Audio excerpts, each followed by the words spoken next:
many, many years before Jesus lived, there was a man named Elimelech. His wife was named Naomi, and they were Israelites, but they lived in Moab because there was a famine in Israel. They had two sons named Mahlon and Chilion, who got married to two Moabite women named Ruth and Orpah. It's important to understand that Moabites and Israelites were not friendly, as in they were the opposite of friendly. Anyway, Elimelech and his sons died, so Naomi decided to move back to her homeland, Israel. Here's where she hit a bit of a snag. Her daughters-in-law wanted to come with her, but she did not think that this was a good idea. Girls, I've told you already. It's better for you to stay in your land with your people and your gods than to go with me and leave all of that. No, we're going to come with you. Girls. Fine, I'll stay, but I'll be sad about it. What about you? Go with your sister. There you go, I will go. Will you stay? I will stay. You'll keep the shed and I can and you got my car. Wow. What am I meant to say to that? Fine, you can come. So Ruth and Naomi traveled back to Israel, and even though she'd been gone for a while, people recognized Naomi. I've changed my name. It is Mark, which is bitter, because my husband and sons have died. Ooh.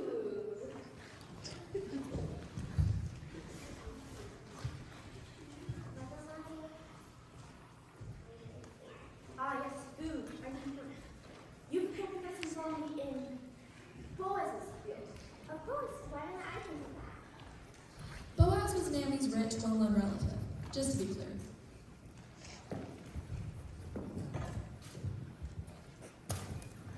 Who is that young woman?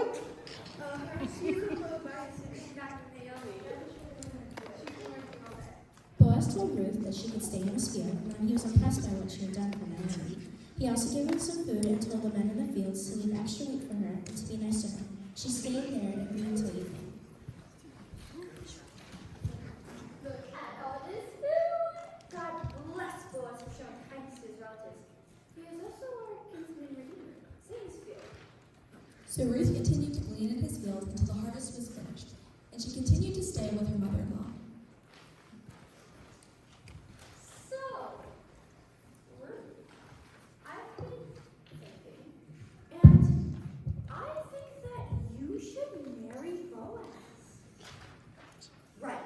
Here's the plan. You're going to wait till he falls asleep, take off his shoes, and lie down right next to his feet. I know it sounds weird, but trust me on this. It's going to work. Okay, I see what you're saying with that now. So Ruth did what Naomi told her. Boaz woke up in the middle of the night, and just like Naomi said, he knew what she had meant. He said he would marry her, but first he had to ask the other relative to see if he wanted to marry Ruth. Oh, and he also gave some barley. Do you want to redeem me of his land? Yeah, sure. Okay. Here's your catch. You have to marry your daughter-in-law, Ruth, my wife. Don't want On second thought, it would cause a lot of drama, so you're gonna have to. Here's my sample.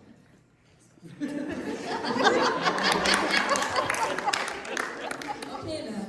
Well, Boaz and Ruth got married and had a son. As you can probably guess, that made Naomi really happy. That son that they had grew up and had a son who grew up and had a son named David. Well, he had many sons, but one of them was named David.